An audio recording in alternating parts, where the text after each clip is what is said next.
इसको समझ लीजिए। देखिए, कई हज़ार लोग यहाँ पर कई सालों से बसे हुए हैं और पूरे क़ानूनी तरीक़े से बाज़ाब्ता परमिशन लेके प्रॉपर्टी का रजिस्ट्रेशन हुआ है, रजिस्ट्री के चार्जेस लिए गए हैं सरकार की तरफ से, NA कराया हुआ है। तो ये सब जो है ये गवर्नमेंट की जो भी प्रक्रिया होती है, प्रोसेस होता है, उसको कंप्लीट करने के बाद लिया गया है। अचानक एक दिन सरकार कहती है कि नहीं, ये तुम्हारी ज़मीन नहीं है, ये हमारी है, और प्रशासन भी इसके ऊपर पूरा इन्वेस्टिगेट किए बगैर अचानक एक दिन रात में इनके प्रॉपर्टी कार्ड के ऊपर से इनका नाम हटा देती है और अपना नाम चढ़ा देती है। तो लोगों के अंदर एक डर है, खौफ है, एक बेचैनी का माहौल है कि क्या होने वाला है करके। मैंने यहाँ पर लोगों के बीच में आया और यहाँ पर आप देख रहे होंगे कि पूरे लोग किस तरीके से परेशान हैं। तो इनको मैं यकीन दिलाने के लिए आया हूँ, ऐसा हो नहीं सकता है कि सरकार अपने मर्ज़ी के हिसाब से जो चाहे वो कर ले करके। कुछ ना कुछ तो कानूनी कागजात उन्हें भी बताना पड़ेगा कि किस बुनियाद के ऊपर इन लोगों ने ये प्रॉपर्टी के जो कार्ड्स के ऊपर से इनका नाम हटाए हैं, वो किस बुनियाद के ऊपर हटाए हैं करके।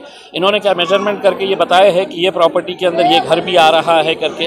कभी 5 एकड़ बताते हैं, कभी 22 एकड़ बताते हैं। तो ये इसकी पूरी जानकारी मैंने लिया हूँ। मैंने कलेक्टर साहब को भी ये बताया हूँ कि इसके बारे में है, तो हम एक डिटेल मीटिंग आपके साथ करके आप हमको बताइएगा कि कहाँ से ये मामला आया है, सेंट्रल गवर्नमेंट ने आपको क्या भेजा, स्टेट ने आपको क्या भेजा, और फिर अचानक विदाउट ग्राउंड के ऊपर आए देखे हुए आपने ये जो कार्रवाई की है ये गलत है करके। मैं लोगों को सिर्फ इतना यकीन दिलाने के लिए आया हूँ कि बहुत ज़्यादा घबराने की ज़रूरत नहीं है, बहुत ज़्यादा बेचैन होने की ज़रूरत नहीं है। यहाँ पे इस तरह का डर फैलाया जा रहा है कि बुलडोज़र चल जाएंगे, घरों को तोड़ दिया जाएगा करके। मैं आपको ये साफ बता दूं कि इस कानून के तहत घरों को गिराने का कोई प्रावधान नहीं है।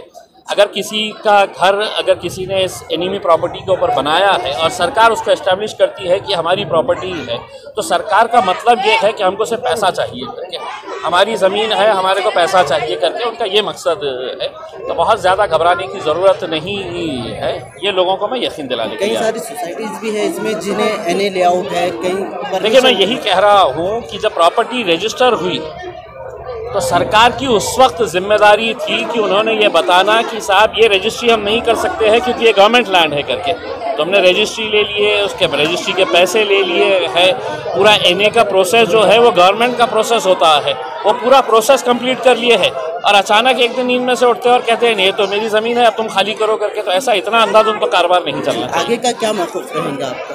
मैं कल कलेक्टर लैंड है करके, तो हमने रजिस्ट्री ले लिए, उसके रजिस्ट्री के पैसे ले लिए है, पूरा NA का प्रोसेस जो है वो गवर्नमेंट का प्रोसेस होता है, वो पूरा प्रोसेस कंप्लीट कर लिए है। और अचानक एक दिन नींद में से उठते हैं और कहते हैं नहीं तो मेरी ज़मीन है, अब तुम खाली करो करके। तो ऐसा इतना अंधाधुंध तो कारोबार नहीं चलना चाहिए। आगे का क्या मौक़िफ़ रहेगा आपका?